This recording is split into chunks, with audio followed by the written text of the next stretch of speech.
Hello all, welcome to my YouTube channel. ಇಂದಿನ ವಿಡಿಯೋದಲ್ಲಿ ಕಜ್ಜಾಯನ ಹೇಗೆ ಮಾಡಿದ್ವಿ ಅಂತ ತೋರಿಸಿದ್ದೀನಿ. ಈ ವಿಡಿಯೋದಲ್ಲಿ ಕಜ್ಜಾಯನ ಪ್ಯಾಕ್ ಮಾಡ್ತಾ ಇದ್ದೀವಿ. ಏನಕ್ಕೋಸ್ಕರ ಪ್ಯಾಕ್ ಮಾಡ್ತಿದ್ದೀವಿ ಮತ್ತು ಅದರದ್ದು ಪ್ರಯೋಜನಗಳೇನು ಅಂತ ಹೇಳ್ತೀನಿ ಬನ್ನಿ. ನನ್ನ ಹಸ್ಬೆಂಡ್ ಹೇಳಿದ್ರು ಫಂಕ್ಷನಿಗೆ 1,500 ಕಜ್ಜಾಯ ಬೇಕಾಗ್ಬೋದು ಅಂತ. ನಾವು ಇರಲಿ ಅಂತ ಎಕ್ಸ್ಟ್ರಾನೇ ಹಾಕ್ಕೊಳ್ಳೋಣ ಅಂತ ಪ್ಯಾಕ್ ಮಾಡ್ತಾ ಇದ್ವಿ. ಈ ಥರ ಯಾಕೆ ಪ್ಯಾಕ್ ಮಾಡಿದ್ವಿ ಅಂದರೆ ಕಜ್ಜಾಯನ ಒಟ್ಟಿಗೆ ಹಾಕೋದ್ರಿಂದ ಅದು ಒಂದಕ್ಕೊಂದು ಅಂಟ್ಕೊಂಡು ಹಾಳಾಗುತ್ತೆ ಅಂತ. ಆ ಥರ ಆಗಿರೋದನ್ನ ನಾವು ನೋಡಿದ್ದೀವಿ ಮತ್ತು ಕೇಳಿದ್ದೀವಿ. ಅದಕ್ಕೋಸ್ಕರ ನಾವು ಒಂದೊಂದೇ ಕಜ್ಜಾಯನ ಈ ಥರ ಪ್ಯಾಕ್ ಮಾಡಿದ್ವಿ.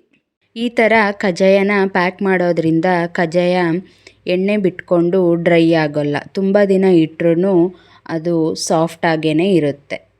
ನನ್ನ ಹಸ್ಬೆಂಡ್ ಊರು ನಮ್ಮೂರಿಂದ ದೂರ ಇರೋದ್ರಿಂದ ಕಜ್ಜಾಯನ ಸೇಫಾಗಿ ಕ್ಯಾರಿ ಮಾಡಬೇಕು ಅಂತ ಈ ಥರ ಬಾಕ್ಸ್ ಪ್ಯಾಕ್ ಮಾಡ್ತಾಯಿದ್ದೀವಿ.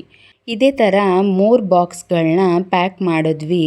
ಬಾಕ್ಸ್ಗಳನ್ನ ಪ್ಯಾಕ್ ಮಾಡಬೇಕಾದ್ರೆ ನಮ್ಮ ಅಣ್ಣನ ಮಗ ಮಧ್ಯೆ ಬಂದು ನಾನು ಹೆಲ್ಪ್ ಮಾಡ್ತೀನಿ ಅಂತ ಆಟ ಆಡ್ತಾಯಿದ್ದ.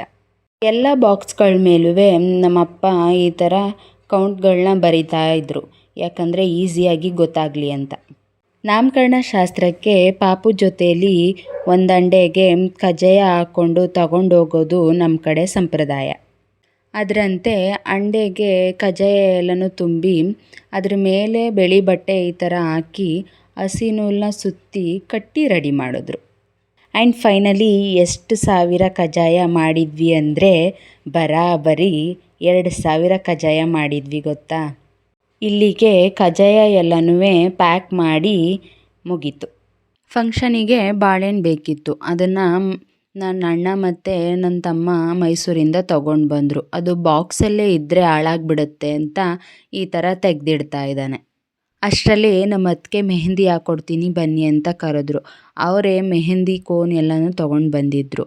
ಮೆಹಂದಿ ಹಾಕೋದು ಈಸಿ ಆಗಲಿ ಅಂತ ಇವಾಗ ಕೈಗೆ ಮೆಹಂದಿ ಡಿಸೈನ್ನ ಅಂಟಿಸೋದು ಬಂದಿದೆಯಲ್ಲ, ಅದನ್ನು ತೊಗೊಂಡು ಬಂದಿದ್ದರು. ಬಟ್ ನನಗೆ ಒಂದು ಸಿಂಪಲ್ಲಾಗಿ ಡಿಸೈನ್ ಇಷ್ಟ ಆಗಿತ್ತು. ಅದನ್ನು ನಾನು ಬ್ಯಾಕ್ ಹ್ಯಾಂಡಿಗೆ ಹಾಕ್ಕೊಡಿ ಅಂತ ಕೇಳಿದೆ. ಅದನ್ನು ಹಾಕ್ಕೊಡ್ತಾಯಿದ್ರು.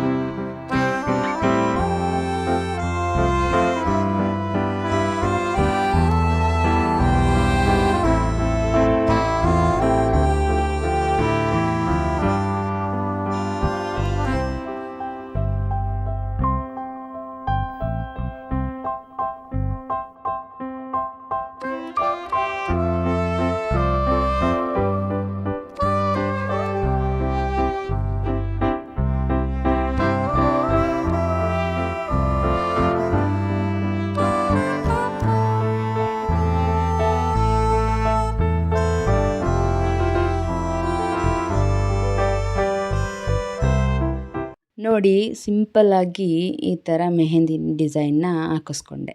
ಇದಾಗಿತ್ತು ನಾಮಕರಣ ಹಿಂದಿನ ದಿನದ ಬ್ಲಾಗ್.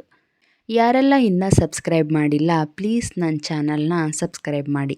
ಸಬ್ಸ್ಕ್ರೈಬ್ ಮಾಡಲು ಮೇಲೆ ಕಾಣ್ತಿರೋ ಬೆಲ್ ಬಟನ್ ಮೇಲೆ ಕ್ಲಿಕ್ ಮಾಡಿ. Thank you for watching.